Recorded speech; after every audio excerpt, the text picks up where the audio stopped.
Come in, come in. Oh, pull up a seat. Have a dram. I'm going to share with you a good thing from Scotland. Well, here's a good thing from Scotland, but this is another very good thing.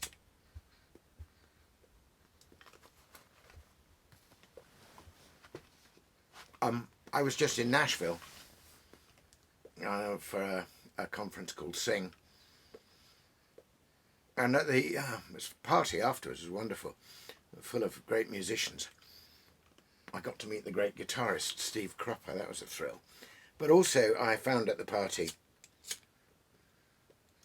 a good friend of mine, who is also a really good musician, a singer-songwriter, but a rather extraordinary man, Andrew Peterson. He founded a thing called the Rabbit Room, which is a great flourishing community of people who are interested in the creative arts, who are trying to express Christianity and their living faith in all kinds of imaginative and creative ways, following the examples of the Inklings. And it's called the Rabbit Room because that's the name of the room that Lewis and Tolkien and their friends used to sit and confabulate in the Eagle and Child in Oxford.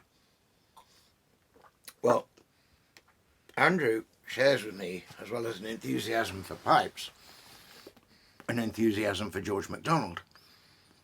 And suddenly, out of nowhere, from somewhere among the folds of his clothes, he produced this magnificent 2-volume poetical works of George MacDonald. Look at that.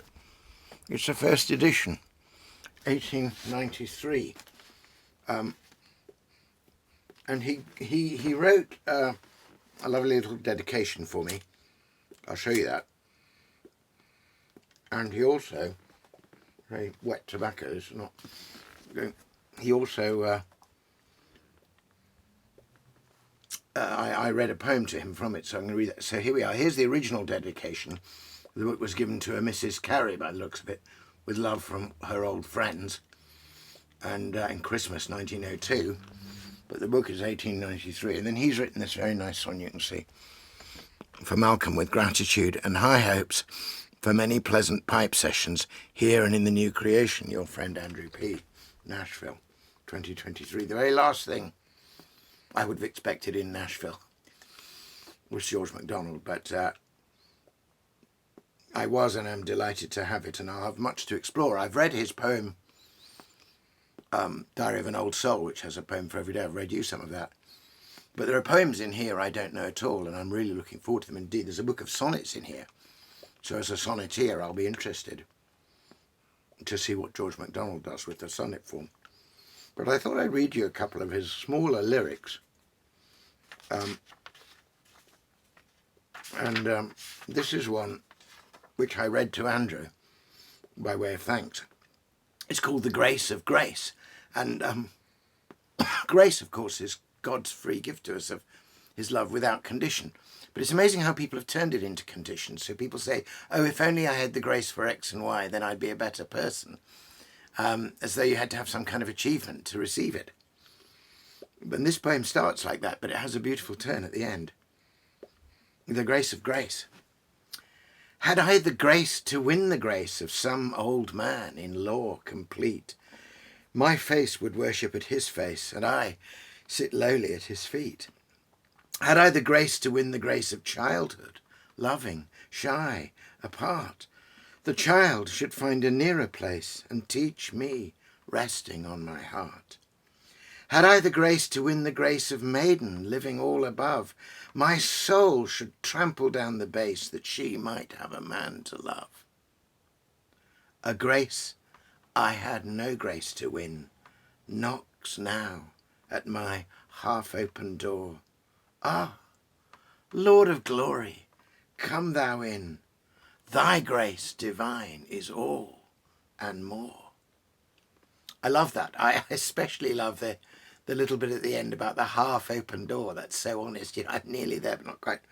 And I love the welcoming. I welcomed you in just now. I mean, I could have said, come thou in, come thou in. Perhaps with any guess, we have the chance of a glimpse of the Lord of Glory. So that's one little lyric. Here's another, which is I think really sort of psychologically profound. Anyone who's found themselves awake and pondering at midnight, or at that stage where you've let the old day go, but the new day hasn't come, and you're in a kind of stillness and point of balance. Keats composed quite often at midnight. He has a line, "Midnight when the muse is ripe for labour." So here's a little 3-verse lyric of MacDonald's, an exquisite thing really. It's called The Holy Midnight. Ah, holy midnight of the soul, when stars alone are high, when winds are resting at their goal, and sea waves only sigh. Ambition faints from out the will, asleep sad longing lies. All hope of good, all fear of ill, all need of action dies. Because God is, and claims the life he kindled in thy brain, and thou in him, wrapped far from strife, diest and livest again. It's a wonderful little poignant moment of Christian mysticism, almost Zen-like. Everything's gone, you're at this still point, and then you die and live in God. And I'll just give you one last one, which is called God Not Gift.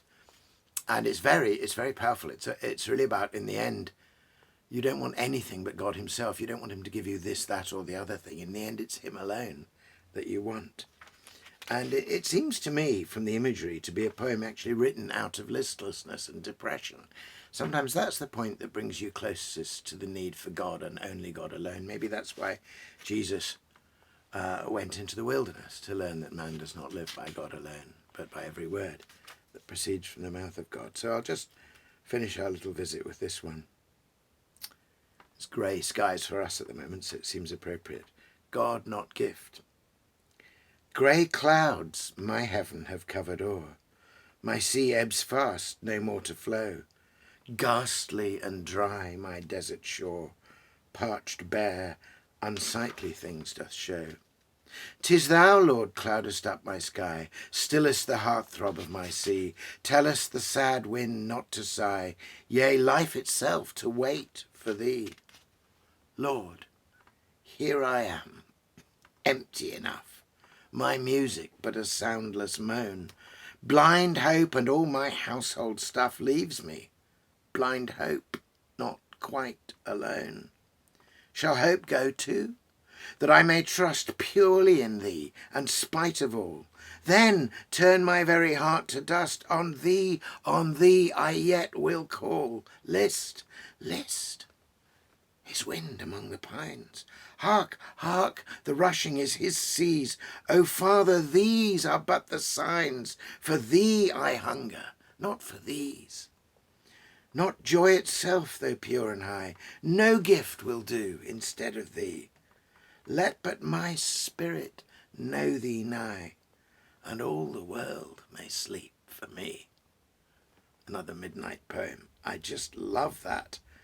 For thee I hunger, not for these. That's beautiful poetic play on that thee sound. No gift will do instead of thee. That's right at the heart of MacDonald's vision and theology. And there it is, all distilled into a beautiful little lyric, which I didn't know until after I'd been given this book. So it was a really welcome present, and I shall have to find where I shall find a place to fit it. My MacDonald shelves are fairly full, but I shall find a place to put this, and it'll indeed have pride of place. Anyway, thanks for dropping by. I'm skipping off again to all sorts of other places, but good to catch up. Slán siomhá.